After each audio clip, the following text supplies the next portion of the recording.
name is Rachel, and today I thought I would do like a quick year in review of my 2 book clubs.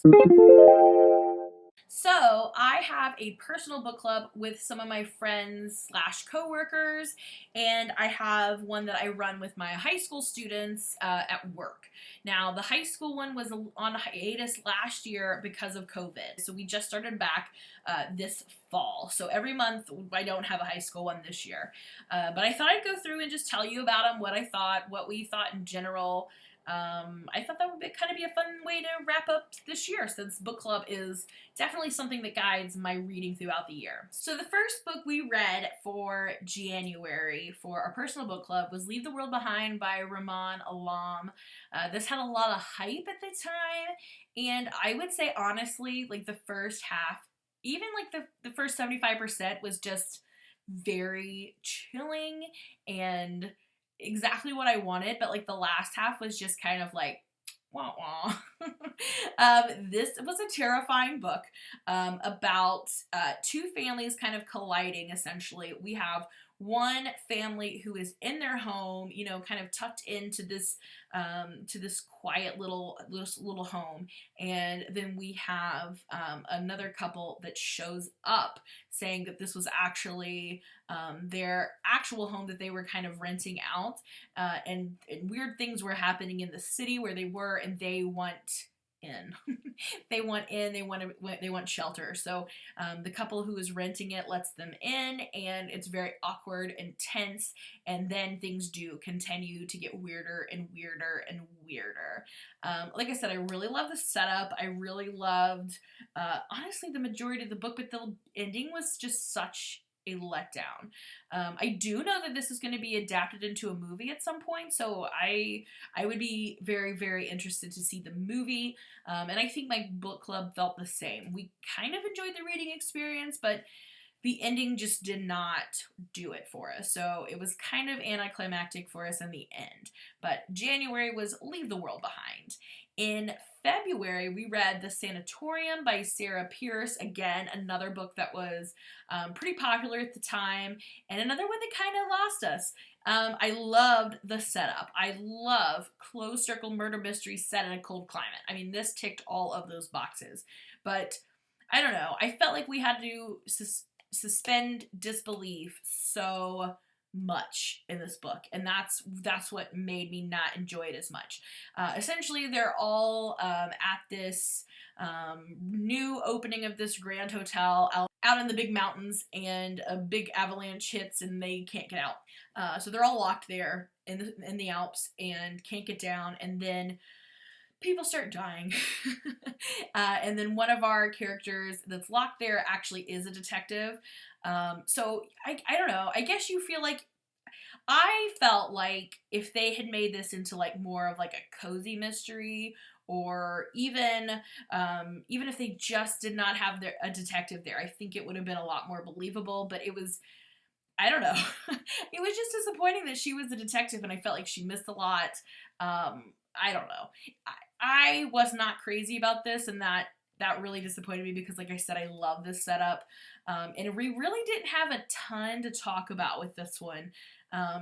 We didn't have a great conversation. So I know some people have liked it, but I don't think our group was absolutely crazy about this one. Next, we read The Lost Apothecary by Sarah Penner, and this was like a dual timeline. We had like a timeline set in like the 1700s, 1800s, and about a secret apothecary where they would help women who were in really horrible situations. And then we have a present day woman who was also kind of in a not great situation, and these timelines kind of follow along side each other really well. I love the setup. I absolutely love the cover, but again, there were just several times where I felt let down, maybe by the characters or by the story. I'm not sure. This was not a favorite of mine, but I do know that it was kind of mixed in our group. We had some people who really liked it, and some people who were just kind of meh. I wanted a little bit more from this book. I think for the most part, if it was just the historical part, I would have liked it better. I did not like our main character in present day. I did not like her boyfriend, husband, whatever he was. I did not like them. I did not like that storyline. So I think that very much detracted, and there was just a few things in the historical part that I wasn't crazy about, but overall, I like the historical part much better in this one, and that was The Lost Apothecary. The next one we read is The Office of Historical Corrections by Danielle Evans. This was a surprise, I think, for all of us. I was sold just on the title. I thought this was such a fantastic title. I had to read it. And I think this one probably, honestly, of all the books we read this year, gave us the most to talk about because there was just so many stories and so many different ideas present. I think this is one that really surprised all of us because I don't think many of us in the group really enjoy short story collections much. Me being one of them. I don't tend to like short story collections. I don't tend to even bother picking them up because I just don't enjoy them. But I did enjoy this one. I thought this was one of the stronger picks we had this year. There are a lot of themes of like racism, culture, blending of people, like you and all of your problems merging with somebody and all of their problems. There was just a lot, and I thought this was really good. If you were looking for a short story collection, I would highly recommend The Office of Historical Corrections. And the final short story, the novella Office of Historical Corrections, was, I mean, I literally like gasped when I was reading. I literally gasped. It was that good. I mean, wow, it was fantastic. Next up, we picked up Such a Fun Age by Kylie Reed. This is one we were kind of mixed about. I think the premise was fantastic. I think the idea of this really made a lot of sense, but I don't know. I think the execution of it, you were just so frustrated with the things that were happening to our main character and the choices she was making. It was just frustrating. You just wanted better for her, and it was just so frustrating. It was almost hard to enjoy this book. Maybe that was the point, and if so, nailed it. But I just wanted better. I just wanted better. That's all I'm going to say. But essentially, this follows a black woman, a young adult, whatever you want to call, she's young, who is babysitting a young white girl. And something happens at the house one night. The mom calls her up late in the evening, says, can you just come get her? So she comes and gets her, takes her to like a supermarket to like walk around, and somebody calls security. They think maybe she's kidnapped this girl or something because they don't think she belongs with this black woman. And that obviously sparks off a big problem in this book.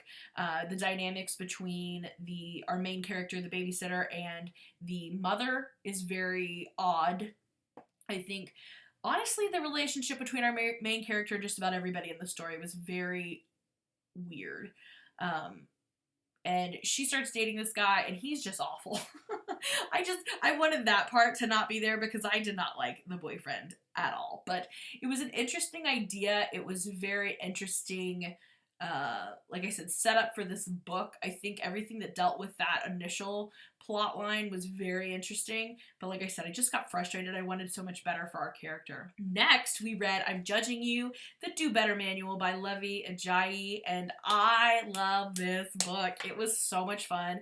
If you're gonna read this book, you should listen to it because she narrates it herself and she's a hoot.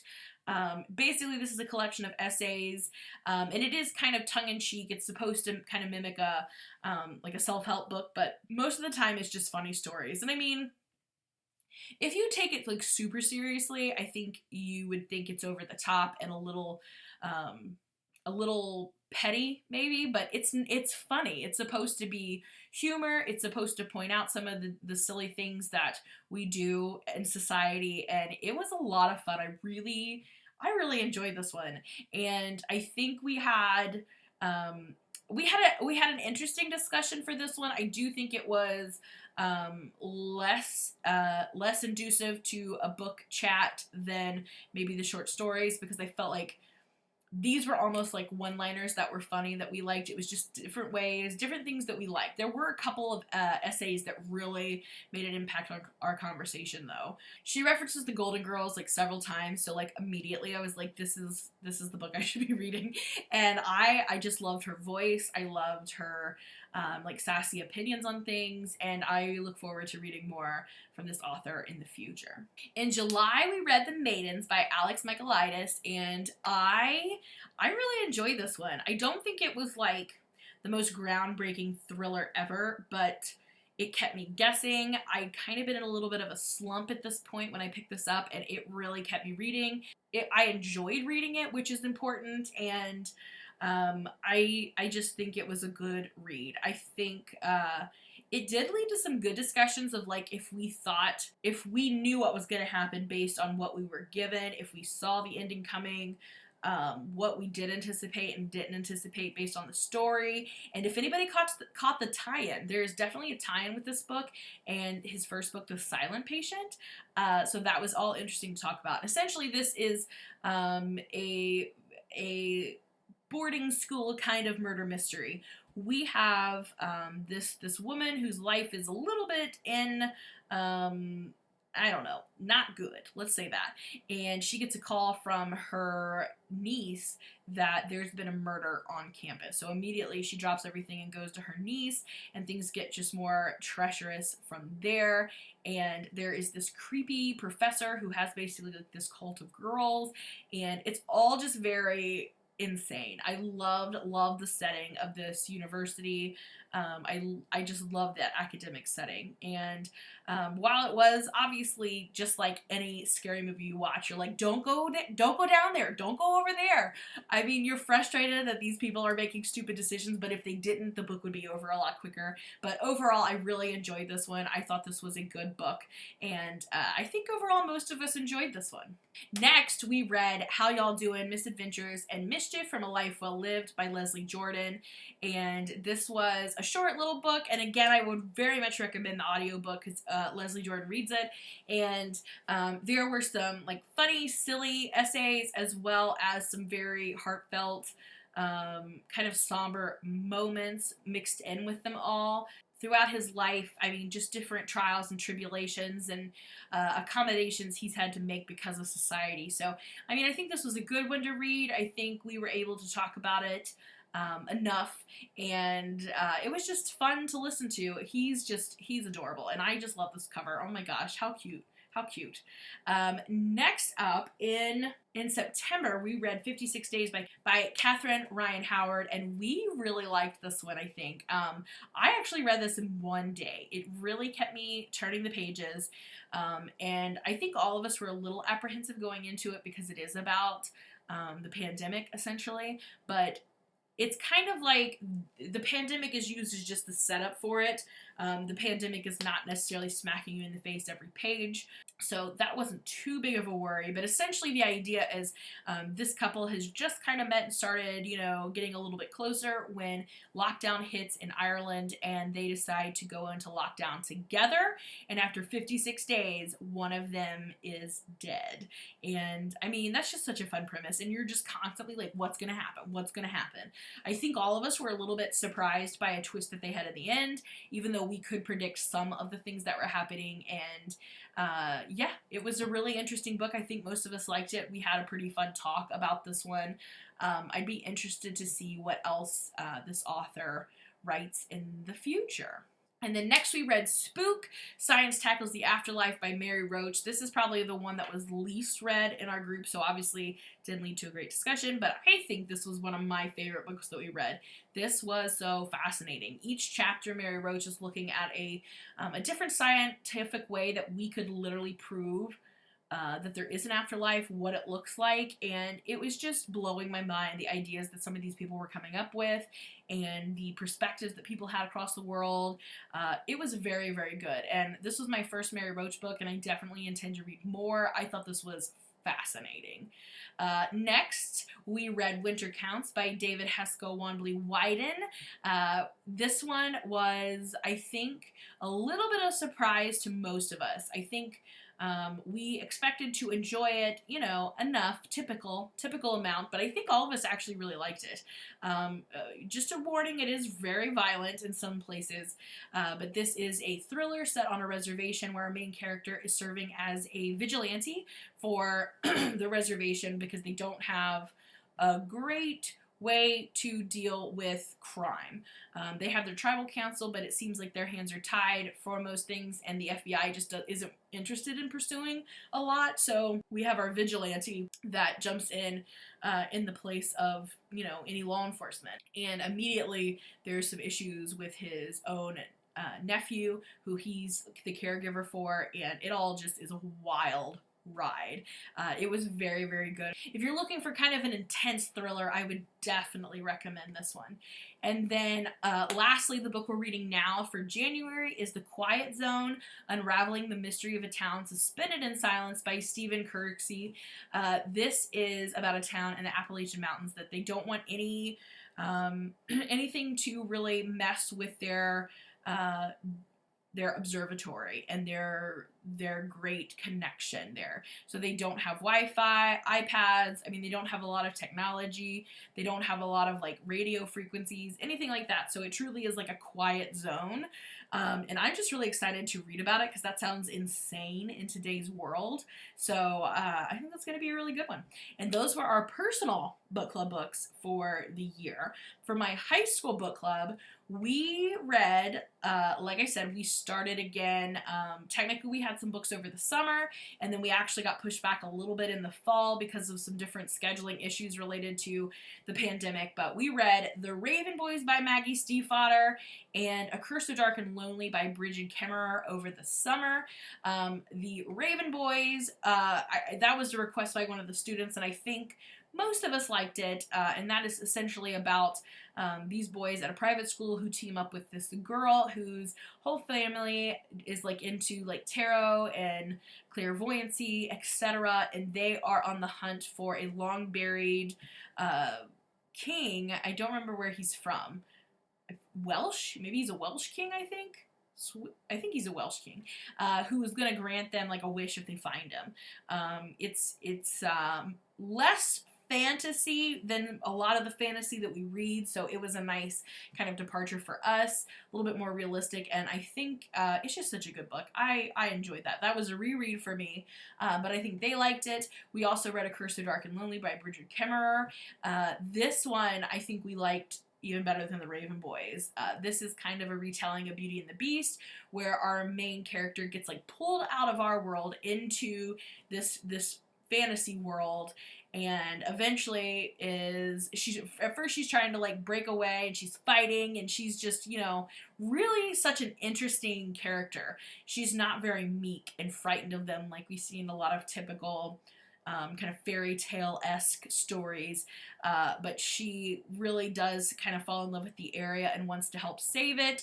And you know how Beauty and the Beast story is going to go, but it left on such a cliffhanger. I cannot wait to get to the second book. But yeah, I think we really, really liked this one. Next up, we read The Inheritance Games by Jennifer Lynn Barnes. This actually happened to win our Ohio Teen Book Award, so we read it at the perfect time. This is essentially like a story about a girl who gets an inheritance. She doesn't know why, but one of the requirements of getting the inheritance is that she basically has to move in to the house with all of this person's real relatives who were disinherited, which obviously sounds like it's going to be trouble. And they're trying to solve different things, and there's different plot twists and everything. I think for the most part we really liked it, but there is this really weird love triangle that all of us were a little perplexed by. So, I mean, there was a lot of weird things happening in this book that I think a lot of people noticed, but it was still really fun. It was still just a great time to read, I think. And it was very like puzzly and what's going over here and how did this happen? And I think we really enjoyed it. We did have a lot to talk about with all the weird things happening in this book. So I think people in our high school book club are planning to read the sequel for sure. And then lastly, right now, we are reading The Gilded Ones by Namina Forna, and I am really, really enjoying this one. This is about a society where girls are expected to attend this bloodletting ceremony when they're around like 13ish, I think. And if they have red blood, they're pure, they're accepted by society, they get married off and have a traditional domestic life. But if they have gold blood, then they're declared a demon and are basically sentenced to die. But the problem is these girls who have gold blood are actually called Alaki, and most of them are immortal. There's usually a way to kill them, but nobody knows which one it is for which girl, and they tend to rejuvenate. They go into what they call a gilded sleep and rejuvenate. So this has been a very interesting book. I'm excited to hear what everybody thinks about this, and I mean, this has got to be one of my favorite covers of any of the book club books, probably any book we've read this year. It's beautiful. So we really, really like this one. So there are all the books that I ended up reading for book club this year. Let me know if you've read any of these, if you want to read any of these now that you've heard about them. Do you join any book clubs? Would you be interested in maybe setting up a Discord and talking about some of these that I read with my book club? I don't know. Let me know your thoughts and opinions down below. Thank you so much for watching, and I'll see you again in another video soon. Bye for now.